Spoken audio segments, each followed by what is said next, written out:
Hey everybody, welcome back to Video Game Esoteric and a continuing series on the MiSTer FPGA DE10 Nano project, more specifically the work in progress Sega Saturn Core versus real hardware. Because you guys have been enjoying these comparison videos both to emulation as well as real hardware, and I've been showing you just how close the core is to both. We're going to be talking about a game today, Virtua Fighter 2, where there is a variance within the core versus the real hardware that is demonstratable via visuals. And I just wanted to kind of go over a game that, while it plays the same, does have a different look. So that's going to be a ton of fun.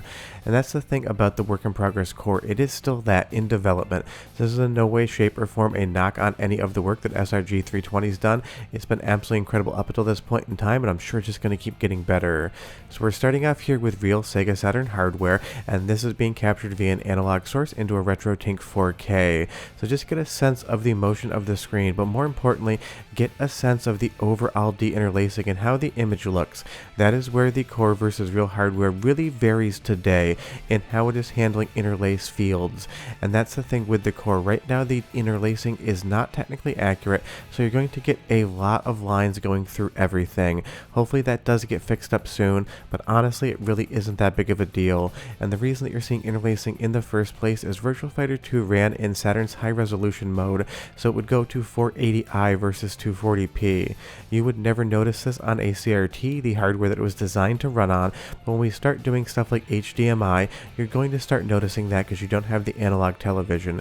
And side by side right now, you're going to see Saturn on the right, MiSTer on the left. You're going to get a lot judder of a frame, and you're going to get those interlacing lines through. Now, as far as the gameplay performance of both of these games, they feel identical in my opinion, and big thanks to Andy D for helping with the captures this week as well. I played a bunch of Virtua Fighter 2 on my original machine as well as MiSTer, and the same performance is there. It is just down to those interlacing lines and kind of that wiggly image. And if we go back to the original Sega Saturn hardware, you're just going to see it gets cleaned up a lot more. It's noticeable a lot in the backgrounds with some of the shake. But honestly, this isn't really so much a deficiency in the core, it's just something that isn't finished yet. But when a lot of people leave comments about the Saturn core, they say in certain games they see weird interlacing, and that is to be expected. Now, because it does go from 240p to 480i, you're going to see here on the RetroTink side of things, it switches over, and you get a little bit of screen garbage when it actually makes that change. Here is how that same change is handled on MiSTer FPGA. You're going to notice that you don't get that little bit of screen garbage, and it goes right into the actual match. A very small difference, but a difference that you can see on screen. And moving to the next stage here, again on real Sega Saturn hardware, take a look at the background, the Coliseum border there. You're going to notice that shakes a little bit more once we move over to the MiSTer FPGA footage. And that again is an observable difference because all of the comparisons I've shown you so far have been on games that don't run in interlace mode, so I figured this would be a good example of a fundamental difference between real hardware and the actual core. Now over here on MiSTer FPGA, you're going to see that that background Coliseum ever so once in a while will shake a little bit. So hopefully soon we get some fixes to interlacing, but there's so many other amazing games you can play on the Saturn core today. And honestly, while these lines do exist and it isn't technically accurate, it is still the same fun Virtua Fighter experience that you know, love, and remember. So honestly, it isn't really that big of a deal that it's doing this. It is just something that I wanted to show you guys in the difference category because I do get a lot of questions about it. And as we go side by side again, MiSTer on the left, real Sega Saturn hardware on the right, you're going to notice a slight color shift as well. Look at that cloud in the background. It's a little redder and a little bit more vibrant on real hardware. But don't forget, this is the difference between HDMI and something like an analog RGB signal coming off the Saturn, so there's always going to be a little bit of a color space difference. Both look good, but you may comment down below and tell me which one you like better. I would say in this instance on the real hardware, the color of the sky is ever so slightly more pleasing to my eye. And of course you can get analog video out of MiSTer for Saturn as well, which would kind of change that around. But on the sound side, go ahead and listen to these two samples. MiSTer is going to be first, followed directly by real hardware. Get a sense of how they sound and leave me a comment of which one you like better.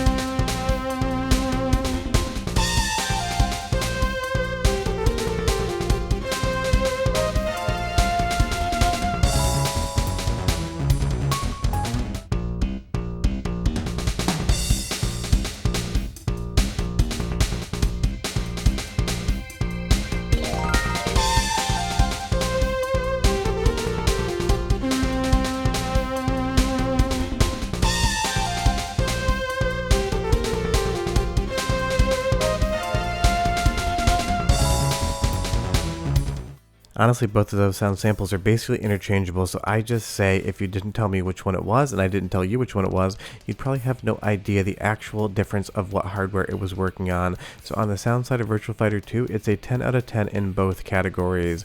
And I just absolutely love the stage here with Sean floating down the river. Definitely not as impressive as the Model 2 hardware would have had it be, but it is still a fun time all the same. As we move over to MiSTer FPGA again, you're going to see the interlacing come back in, and you're going to see the screen vibrancy change a little bit. Now the thing about this is they do go into capture cards. It's the only way to get the footage out. So this is the type of thing you may get a slightly different color tone on your television, or even if you were to use a different capture card.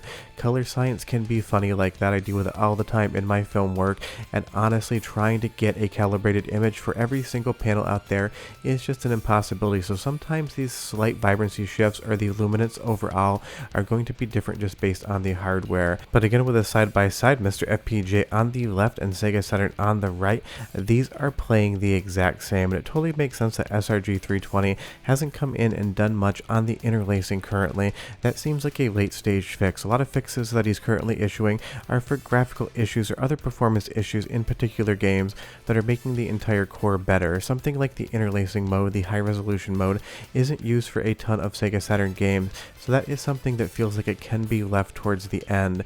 And even though this isn't technically correct, it doesn't affect the fun, and that is the fundamental thing to realize here. Virtua Fighter 2 on Sega Saturn was such an awesome port from the Model 2 original, so having it on Sega Saturn on MiSTer FPGA is a ton of fun. This is just an absolutely classic game, and even if it's got a couple extra interlacing lines here, it really doesn't affect any of the fun you're going to have with it. And honestly, between the analog source and the HDMI source, I think analog looks better on this game in general. If you put Virtua Fighter 2 into your Sega Saturn and put it on a CRT or a PVM, it still looks absolutely gorgeous to this day. And that is the interesting thing about this generation of hardware.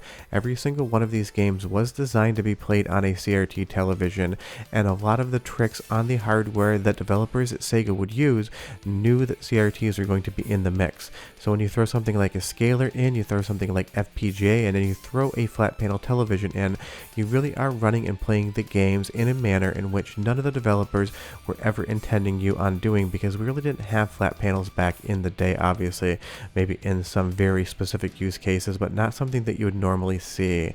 So that's what we have to keep in mind when we talk about this hardware, this generation, and doing digital video out. That's why there's so many different scalers on the market with de-interlacing, because a lot of these games, if you just put them onto your flat panel TV, they're going to have this weird look to them. But there can be de-interlacing done on the MiSTer FPGA side of things as well. It just needs to be buttoned up. And I was going to ask you guys whether or not this source was MiSTer FPGA or Sega Saturn, but it is plainly obvious. This is real Sega Saturn hardware, and it does look cleaner at this point in time just because of better de-interlacing and it actually being on the real hardware. But that margin will definitely shrink as the core gets developed, and I'm sure by the end these are going to be identical sources. But like I said earlier in the video, we've talked so much about games on MiSTer FPGA versus real hardware and MiSTer FPGA versus emulation that were almost impossible to tell apart.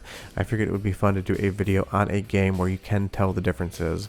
But that's the current situation with the current Sega Saturn core as of recording this video. Hopefully you see an update soon, but if you have any recommendations of other games to test side by side, leave me a list of games down below, because I'm always thinking about what I'm going to do next, and sometimes you guys recommend games and I think to myself, that's not a bad idea at all. But short of that, the Sega Saturn core is doing awesome on MiSTer FPGA, and I'm sure there's more updates to come. Short of that, we are done, and I'll see you guys next time. Bye bye.